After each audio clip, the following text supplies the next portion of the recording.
Class 10-এর সমস্ত ছাত্রছাত্রীকে আজকের ভিডিওতে স্বাগত জানাই। আজকে আমরা যেটা নিয়ে আলোচনা করব সেটি হলো ক্লাস 10-এর চ্যাপ্টার 1 উদ্ভিদের সাড়া প্রদান এবং রাসায়নিক সমন্বয় থেকে কৃত্রিম হরমোন বা আর্টিফিশিয়াল হরমোন নিয়ে। বর্তমানে ফসল বৃদ্ধি করার জন্য খুবই গুরুত্বপূর্ণ ভূমিকা পালন করে চলেছে এই কৃত্রিম উদ্ভিদ হরমোন বা সংশ্লেষিত হরমোন, যেমন কৃত্রিম অক্সিন, কৃত্রিম জিব্বারেলিন এবং কৃত্রিম সাইটোকাইনিন। এখন চলো জেনে নিই কাকে বলে এই কৃত্রিম হরমোন।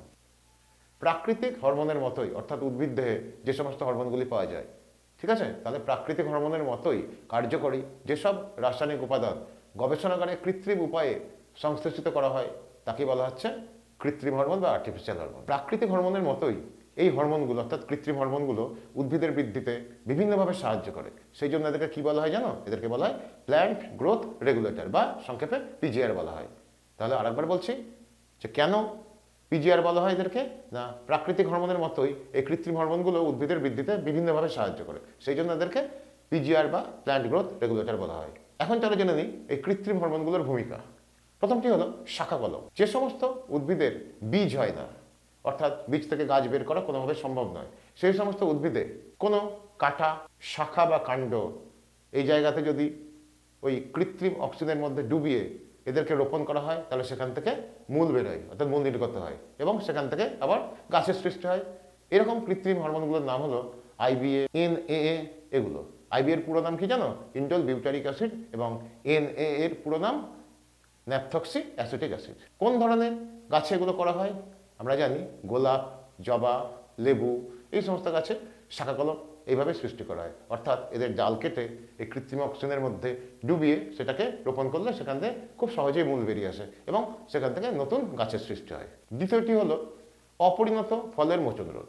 অনেক সময় ফল, ফুল, পাতা গাছে পরিণত হওয়ার আগেই ঝরে যায়, অর্থাৎ অপরিণত অবস্থাতে ফল, ফুল, পাতা এগুলো ঝরে পড়ে।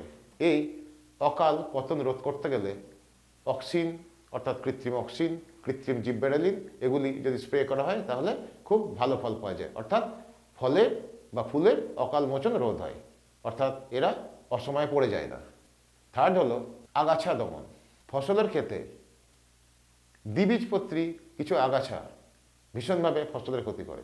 এই সমস্ত ফসলে কৃত্রিম অক্সিন যেমন 2,4-D যদি স্প্রে করা হয় তাহলে এই সমস্ত আগাছাগুলি কিন্তু মূল সমেত টোটাল নষ্ট হয়ে যায়, অর্থাৎ বিনষ্ট হয়ে যায়। তোমাদের মনে হবে এরকম 2,4-D অর্থাৎ কৃত্রিম অক্সিন যদি প্রয়োগ করা হয় তাহলে ফসলও নষ্ট হয়ে যাবে, তা কিন্তু হয় না।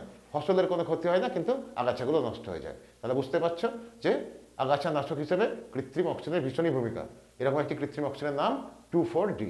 চতুর্থটি হলো বীজবিহীন ফল সৃষ্টি। কমলা লেবু, আঙুর, পেঁপে, টমেটো এই সমস্ত ফলে নিষেকের আগে যদি কৃত্রিম অক্সিজেন অর্থাৎ আইবিএ, এনএ প্রয়োগ করা হয় তাহলে বীজবিহীন ফল সৃষ্টি হয়, ঠিক আছে? তাহলে নিষেকের আগে যদি কৃত্রিম অক্সিজেন প্রয়োগ করা হয় তাহলে বীজবিহীন ফল সৃষ্টি হয়। এবার এখান থেকে একটা প্রশ্ন হবে। প্রশ্নটা কি জানো? যে পার্থেনোকার্পি কাকে বলে? অক্সিন হরমোনের প্রভাবে নিষেক ছাড়াই বীজবিহীন ফল উৎপন্ন হওয়ার ঘটনাকে বলা হচ্ছে পার্থেনোকার্পি। আরেকবার বলছি, অক্সিন হরমোনের প্রভাবে নিষেক ছাড়াই বীজবিহীন ফল উৎপন্ন হওয়ার ঘটনাকে বলা হয় পার্থেনোকার্পি। কোন কোন গাছে দেখতে পাওয়া যায়? না, আঙুর, কলা, পেঁপে, কমলালেবু এই সমস্ত উদ্ভিদে দেখা যায়। এবার তোমাদের কাছে আমি একটা প্রশ্ন রাখছি যেটি তোমরা কমেন্ট বক্সে জানিও। একটি কৃত্রিম হরমোনের নাম বলো যেটি শাখা কলম সৃষ্টিতে ব্যবহার করা হয়। আরেকবার বলছি, একটি কৃত্রিম হরমোনের নাম বলো যেটি শাখা কলম সৃষ্টিতে ব্যবহার করা হয়। আজকের ভিডিওটা এই পর্যন্তই।